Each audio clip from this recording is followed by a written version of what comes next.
Magandang araw sa inyong lahat. Ako pong muli si Missionary LNK at nagpapasalamat sa inyong mga walang sawang pagsuporta sa akin sa aking mga social media accounts, lalong-lalo na sa Facebook kung saan kayo ay nagme-message, nagtatanong, nagbibigay ng pagpapasalamat sa inyong napapanood sa aking YouTube channel, sa inyong pag-subscribe at iba pa. Sa video na ito ay magtuturo ako ng week round orasyon para sa inyong anting-anting bilang dasal pakain. Ang mga dasal pakain na ito na aking ituturo ay general, pwede sa lahat ng anting-anting. Ang mga dasal pakain na ito ay general din na mga Latin prayers para sa inyong mga kailangan na siyang dahilan kaya naman tayo nakakahawak ng isang anting-anting. Maging tayo ay manggagamot tradisyonal, mediko bilang doktor, pulis, sundalo, teacher, security guard, vendor, at kung ano paman ang trabaho natin. Ang week round orasyon na ito ay iniuusal lamang sa araw na pinag-aangkupan. Kung sakaling ang mga orasyon ay ipapakain na minsanan, hindi magiging makabuluhan ang lahat at hindi rin ito gagana. Ang lahat ng mga orasyon na iyan ay set sa oras at araw na pinatutungkulan nito. Ang week round na pagpapakain na ito ay minsan lamang sa isang taon. Piliin ang inyong nais na buwan. Karamihan ay ginagawa ito sa Holy Week ng mga Katoliko. Ang ilan naman ay sa September, sa November o sa December. Maaari din naman na sa birth month mo, sakto sa iyong birthday.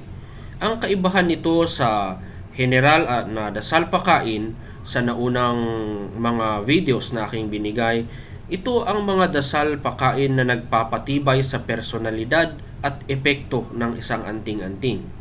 Ang pagpapakain ng dasal sa anting-anting ay isang mabisang paraan para masiguradong ito ay epektibo, buhay at gumagana sa taong gumagamit nito. Kung nagawa na ang week round na orasyon, nasa inyo na kung gusto ninyong pakainin ng mga iba pang mga orasyon na inyong nalalaman. Ang kapamaraanan, pumunta sa isang lugar na ikaw lamang ang tao at hawakan ang inyong anting-anting. Ilapit sa inyong bibig at sambitin ang mga orasyon. Matapos ay iihip ito sa anting-anting.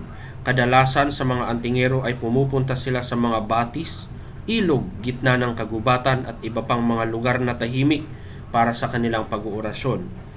Ngunit kung hindi ito available sa inyo ay maaari naman sa inyong silid basta't kayo lamang mag-isa o walang nakakarinig sa inyo. Sa Monday, ito ang pagbubukas ng medalyon sa lahat ng kinakailangang bagay. Ang isang anting-anting kapag buhay ay kinakailangang mabuksan sa mga bagay na kailangan natin. Ito ang paghango sa mga elemento ng mundo para sa gayon ay maging epektibo ang medalyon sa ating mga kahilingan. Sa orasyon na ito, binubuksan ang kapangyarihan ng anting-anting sa kanyang epektibong paraan sa inyong pangangailangan ay magagamit mo ito bilang pagtawag sa 4 elements, ang lupa, hangin, apoy at tubig para sa paghahango sa anting-anting. Narito ang orasyon sa Lunes. Per hoc bulia, interrogo spiritus qui mi adeunt. Istud amuletum benedicatur et potenter pascatur, flamma cum sua efficacia sit, et vivit et datum est in veritate et eget mi enim, in tribulatione mea et de tribulatione mea adiuavit mi. Sit hec medaglia viva, visio et auditus, vivat et corde meo conjuncta, vidintes per vitam sum domini sui, audiens per aures domini sui, flamma absorbeat iliud, sit ventus cum eo, per eam fluat aqua, stet terra cum eo, hoc amuletum benedic, iungi mecum. Sa Tuesday, ang anting-anting ay magiging gabay natin para sa pagkuha ng positibong enerhiya. Usalin ang dasal pakain na ito para mapagtibay ang pagkakaroon natin ng positive vibes at mag-attract tayo ng magandang vibes. Ito ang pagbubukas ng medalyon sa positibong enerhiya.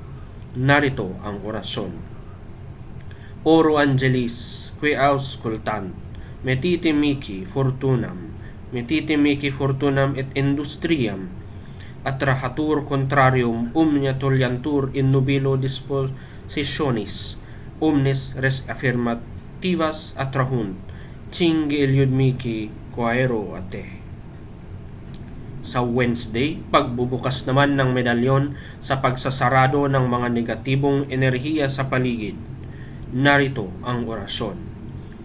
Oro Angelis qui auscultant, sorte mihi manifesta, malos studios sosque labores, deliantur in latere meo, purgaios at emedescide, at chingi me positivo lumine quaero ate.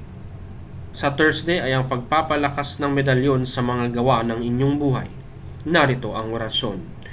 Per virtutem huius buliae, et angelis quitui ascoltant precor, conforta bulia mea per totum, derige me in operibus meis, in anima mea, in vita mea, erige me de tenebris, et de inimicis, meis mente, fac me salam, ad suscendendum, abigise, tristitiam meam hic interavitam implet, utinam, invenio, felicitatem in longitudinem dierum quaero ate. Sa Friday ay ang pagbubukas ng medalyon sa balanse ng buhay. Narito ang orasyon. Canticum Angeles audentibus et operaris rerum, aperiteram secundum felicitatem meam, libram vitam creame meque apertatonibus et rebus quae cor deviant solve, errores meos expone et viam micita, quod ut sine impedimentes me offendere posset, inclina cor meum ad propositum meum. Amen. Sa Sabado ay ang pagbubukas ng medalyon sa kabutihang loob at bagay ng kabutihan. Narito ang orasyon. Pater noster Deus in celis, rogo te hoc medallion sit mihi dox, ducem ad beni vivendum mihi pone, sit mihi semper bona facere symbolum utere diebus meis ad bonitatem et ad utilem hominibus benedic mihi et hoc claepium, quod reget me solvum facere bona ad ediuvendum ed curandum in alis auxilia cum opus sunt, pascite cum esuriunt aquam in siti suadant adiuva mehurum omnium meminisse. Amen.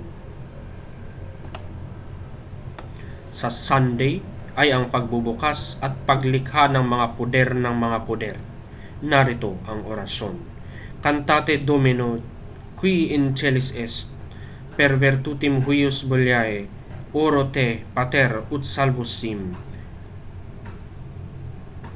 confac clepium contra omnim nocumenta mea, arma que tuebentur me ab omni malo ingenio corporaliter ver spiritualiter sim propugnaculum ut verum et solum verum doceam da me virtute vera purifica anima meam e pertutanionibus, sit mihi focus in animo et corpore, hoc anno per curriculum sanctum est nomentum.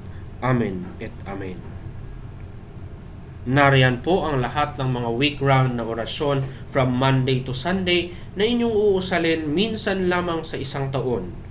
Sana ay natuto kayo ng mga bagong mga orasyon na dito ay exclusive lamang na mapapanood sa Missionario LNK channel. Kahit ano pa ang inyong hinihintay, pumunta na kayo sa channel na ito, click that subscribe button, hit the notification bell para sa mga bago nating mga post, at sana ay inyong nagustuhan ang mga videos na aking pinopost. Ang video na ito specifically para sa inyo. Maraming salamat po mga kapatid. Muli, ako po ang inyong kababayan at kapatid sa espiritual, Missionario LNK, nagsasabi sa inyo, Pax et Bonum mga kapatid.